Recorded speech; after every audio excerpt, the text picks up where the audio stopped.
Udumo kuNkulunkulu kweliphezulu nokuthula emhlabeni kubantu abathokozelwa nguye. Ngubaba uNsibando okubingelelayo othi uJesu Kristu inkosi. Ngiyambonga ke uNkulunkulu, ngiyamdumisa kakhulu, muhle izikhathi zonke. Siyambonga nje siphuma ekwimpela sonto busy kakhulu kimina, kodwa ngiyambonga uNkulunkulu ngoba ngizizwa ngifresh. Besikade sifihla umfundisi wethu, umfundisikazi elithicele uMadludla. Nginibonge kakhulu nonke benikhona emgcwabeni. Ngiyabonga bazalwane, ngiyabonga. Ngijabulile ukuthi sibambene ngalendlela esibambene ngayo ekhaya lezwi nasentabeni yendlu kaJehova. Kuyabonelelwa. Ngaphezu kwakho konke ngibonga imikhuleko yenu. Ngethemba nibonile ukuthi izimpi bezikhona, zinzima futhi kakhulu.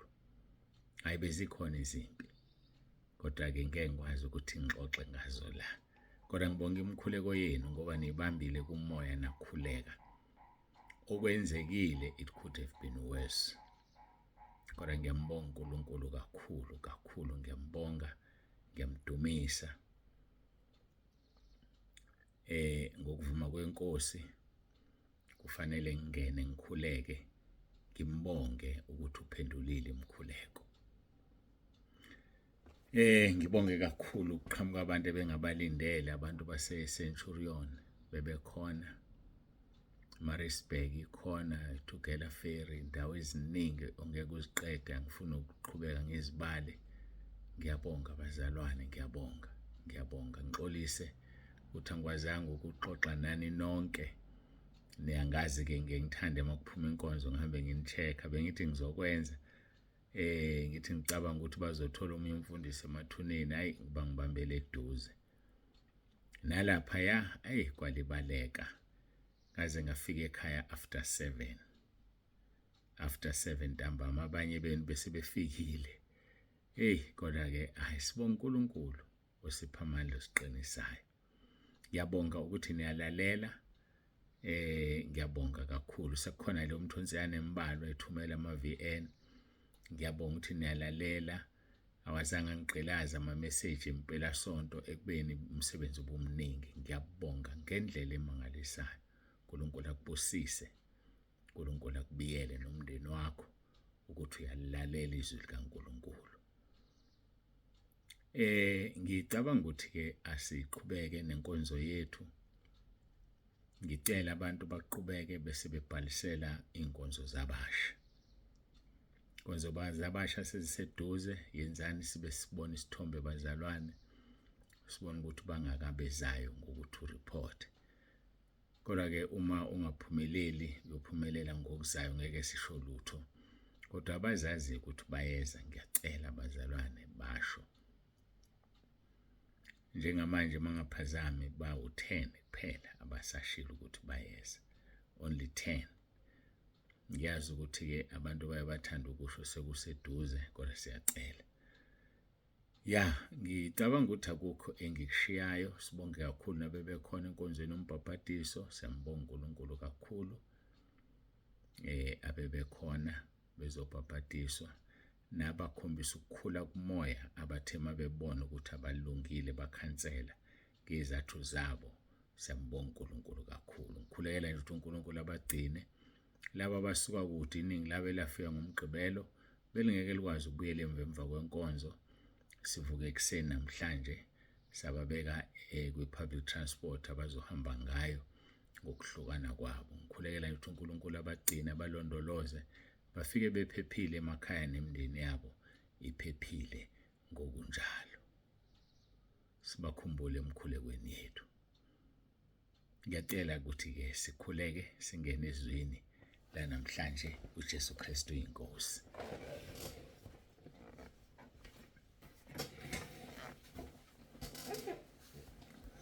Baba wethu ongcwele, uNkulunkulu wethu nomusa, dwalala phakade, uNkulunkulu ezulwini, noNkulunkulu ezinzulwini zonke nasemhlabeni.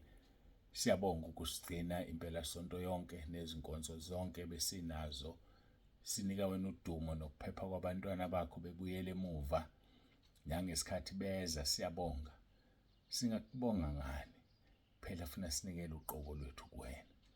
Ngiyakhuleka-ke Nkosi manje ukuthi ubonakalise amandla akho, khulume ngezwi lakho. Sikhuluma indaba enkulu, amakholwa amaningi asesihogweni ngoba wafuna ukuthethelela. Indaba yokuthethelela ijulile Nkosi, kodwa wasikhombisa esiphambanweni ukuthi noma ijulile kodwa wena uyayenza. Ngiyacela ube kanye nathi ngoJesu Kristu inkosi yethu. uJesu Kristu inkosi. Amen.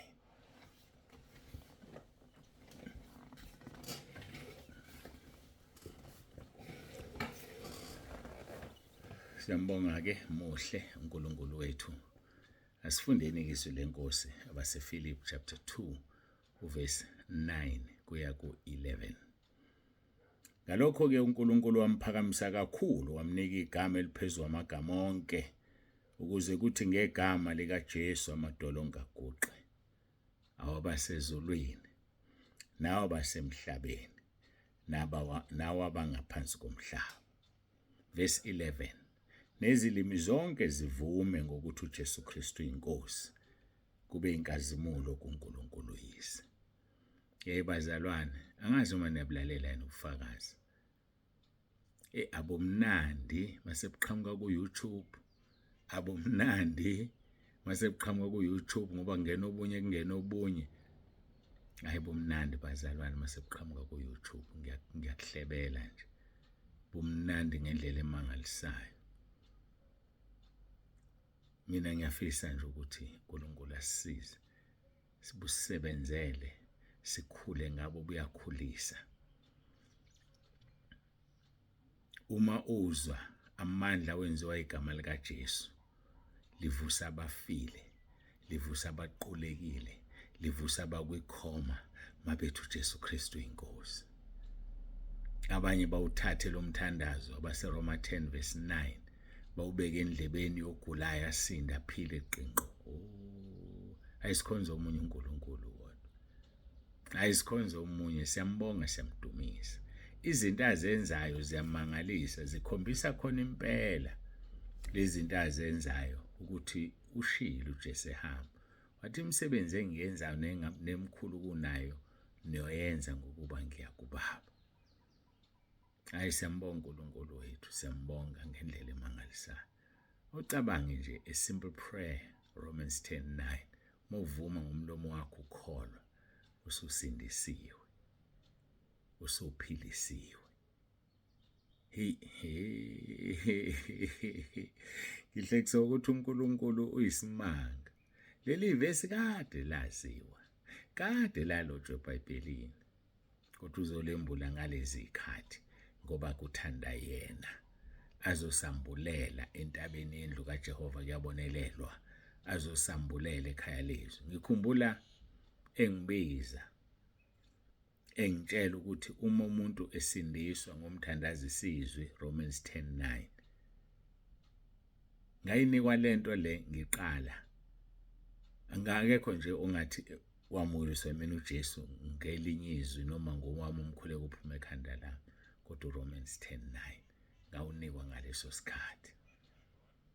Kwahamba ngazithola, ngilikhuluma iqiniso, ngazithola nje ngithi uJesu Kristu inkosi mangiphendula ucingo. uJesu Kristu inkosi mangiphendula ucingo. Ngizwe abanye bethu uKristu inkosi, abanye bethu uJesu inkosi. Kimi kwathi thana uJesu Kristu inkosi. Kanti izwi lele engilishoyo, uNkulunkulu uyazenza izinto ngomuntu. Ngakhumbula izwi labase ngithi abase-Efesu. uNkulunkulu uyazenza izinto ngomuntu, engaboni, engazi, ngoba emsebenzisa yena ngendlela yakhe. Amsebenzisa uNkulunkulu ngendlela yakhe. Engathi akulona-ke labase-Efesu. Ayike asiliyeke ngokuvume kwenkosi sokuye silibone. Akulona labase-Efesu, kulungileke. Ake siqhubeke ngoba isikhathi siyahamba, kodwa bengifuna izwi leli lithi uNkulunkulu uyasenzisa ngokuthanda nangokwentando yakhe konke afisa ukusenzisa khona yena. To will and to do. Hey, asiyeke impela cha ngilithola ukuthi akubona abase-Efeso.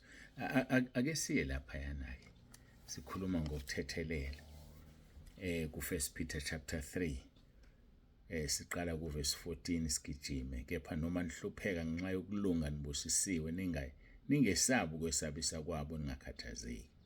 Kepha mngcweliseni uKristu abe yinkosi ezinhlizweni zenu. Nihlale ningabalungela ukubaphendula bonke abanibuza izizathu sethemba elikini.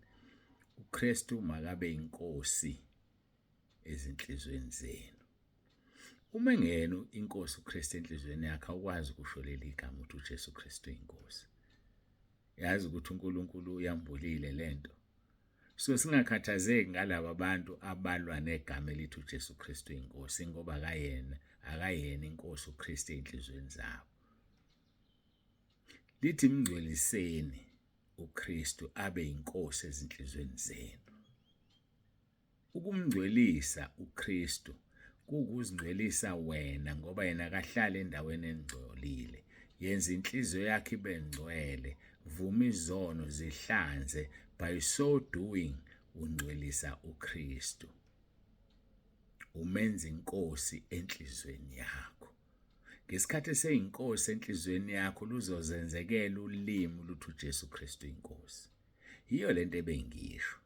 Ngithi ngiyazi khona kodwa alikhizwe ngizothi lathi nanti izwe anothi cha.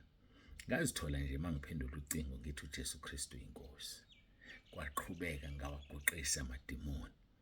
Kwafona omunye emsakazweni enenkinga efonelwa iDevilship ithi izodla igazi lakhe. Ngamlalela emsakazweni eyikhwezi kwase kuthiwa angifone ngimtshela ukuthi mayiphendula ucinga ukuthi uJesu Kristu inkosi. Wakwenza lokho la umuntu oppossessed ngale obekufuna ukudla igazi lakhe. Qimphansi. Uthi lo mlaleli wekhwezi ngase ngimfonela. Sengimfonela nginesibindi. Wathi mathi uyaphendula ngathi uJesu Kristu inkosi. Ngathi uJesu lakhala idimoni. Awe madoda. Ayiwe madoda. Bese belwa naleli gama. Balwa nomnikazi wegama. Abalwi negama. Balwa nomnikazi walo. Bona ke bacabanga ukuthi balwa nalolunikeziwe. Kanti cha balwa nomnikazi walo. Uzokuvuna okutshalayo. Tshala uzovuna. Mawuhlonyelela inyama uzovuna ukubhubha kuyinyama. Mawuhlonyelela umoya uzovuna ukuphila okuphakade kumoya. Hlwanyela uzovuna. Asiqhubeke. Kepha mngcweliseni uKristu abe yinkosi ezinhlizweni zenu. Nihlale ningabalungele ukubaphendula bonke abanibuza izizathu sethemba elikini. Verse 16. Kodwa kube ngobumnene nangokwesaba. Nibe nonembezo omuhle ukuze kuthi kulokho abanihleba ngakho bajabhiswe labo abathuka ukuhamba kwenu okuhle kuKristu. Verse 17. Ngokuba kuhle ukuhlupheka ngokwenza okuhle uma kuyintando kaNkulunkulu kunokwenza okubi. Ngicela besingakafiki lapho. Sisabuya kuleli verse. Ngifisa siye kuMathewu 18 ivesi engathi sigcina ngiyafisa ukuya kulona. Sikhuluma ngokuthethelelana kwabazalwane. uMathewu 18 verse 21. Khona kwasondela uPetro kuJesu wathi kuye, Nkosi, umfowethu uyakungona kangaki ngimthethelela na? Kuze kube kasikhombisa na? Khumbula ukuthi besikhuluma ngoLuka. Lapho ethe uJesu umfowenu ekona kasikhombisa omthethelela noma yinini mayifika ethi uyaphenduka mthethelele. Usethi-ke uPetro uyongona kangaki mina ngimthethelela. Usethi uJesu verse 22. Angisho kuwe ukuthi kuze kube kasikhombisa kodwa kuze kube ka-70 aphindwe kasikhombisa. 70 times 7 times. Kusinika lokhu 490. Akekho umuntu ongabalela umfowabo. Usho ukuthi uJesu ayichaza ukuthi as long as usaphila, you will forgive the other person, irregardless. Hayi mosaphila nje mthethelele. Ngoba ungasamthetheleli ngeke nawe uthethelelwe. Akunandaba ukuthi umthethelele kangaki. Kodwa wena mthethelele. Ungubani wena ongeke uthethelele? Ungubani ngempela? Mthethelele umuntu ngambambela igqubu. Uma ufuna ungena ezulwini, susa inzondo, uyibekeleni inzondo. Uyambulala lo muntu. Ozonda umzalwane wakhe ungumbulali, uyambulala lo muntu. Susa inzondo. Noma ngabe usemncane wakukhula kabuhlungu, noma ngabe usemncane wadlwengulwa. Ngiyazi kubuhlungu kangakanani lokho. Kodwa ngikwazi ukuqhathanisa nokwenziwe kuye ngoba ngingowesilisa. Kodwa ngiyacabanga ukuthi kubuhlungu. Kodwa izwi lithi mthethelele kuze wena ungene ezulwini. Khona nabesilisa abadlwengulwayo. Adlwengulwe ngomunye wesilisa. Khona nabesilisa abadlwengulwa omunye abesifazane. Ngiyakhumbula ke kwaba nendaba kuthiwa kunamantombazane abamba umuntu wesilisa amdlwengula. Kodwa mthethelele lo muntu owenze lo nto kuwena. Mthethelele. Omunye ukuthelele ngesifo uyagula namhlanje. HIV positive because of that person. But mthethelele mntakababa. Ngoba lo mzimba one-HIV uzosala la emhlabeni. Uzothwala inhlabathi siwugqibe. Umphefumulo ongafi uzohamba esihogweni uma ungathetheleli. Thethelele ukuze uhambe ezulwini. Umunye akuthembisa umshado wakudampa wakushiya. Wathatha umzimba wakho, wathatha umntombi bakho, wayoshada nabanye abantu. Wakumithisa wakushiya. Mhlawumbe wazi wabulala ingane wenze abortion ngenxa yalo muntu. Uvuma isono sakho uzo esihogweni wena ngoba wena oyenzile. Noma ngabe yena ukuthumile wathi yenze, uyenze kowakho umzimba. Uphenduke ithuna, wangcwaba ingane yafela kowakho umzimba, waba yithuna, uyithuna uhamba. Mntakababa woza kuJesu. Jesu uyakuthanda. Woza kuJesu. Uthi-ke uPetro, uyakungona kangaki umuntu ngimxolela naka amashumi kasikhombisa? Uthi uJesu, no. Ayi kasikhombisa. Kodwa kuze kube ngamashumi ayisikhombisa aphindwe kasikhombisa. Yilapho-ke laqala esho umfanekiso engikhulume ngawo ngicabanga beku last week noma the other week. La inkosi ebibalisana nabantu kwathiwa ukuthi kunenceku enjani? Owisha inkosi imali eningi. Kodwa inkosi ayithethelela. Yasuka lapho yona yaya kule engayithetheleli. Uverse 23 loyo kaMathewu 18 gcina ku35. Sikhulumile ngaye kabanzi sathi uverse 35 uthi uJesu kanjalo naye ubaba usezulwini uyokwenza kini uma ningathetheleli ngezinhliziyo zenu kube yilona lo mfowabo. Yazi ngayicacisa ngathi uma usuvuma izono zakho bese kuba nomuntu okuhlukumezayo uma ungamthetheleli ziyabuya zonke. Hayi ziyabuya zonke. Ngakho-ke bazalwana ke sifunda ukuthethelela. Agcwele amakholo esihogweni. Awazanga febe, awaphinganga, awantshontshanga, awabulalanga, kuphela wazanga axolele. Masikhuleke.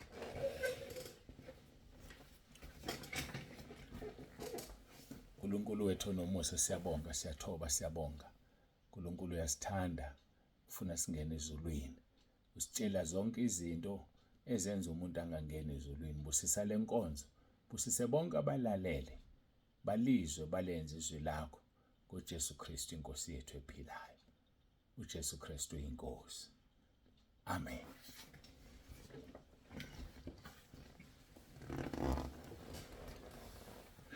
Babunsibando ovalelisayo, dlala ifa izulu, ngithi uJesu Kristu uyinkosi.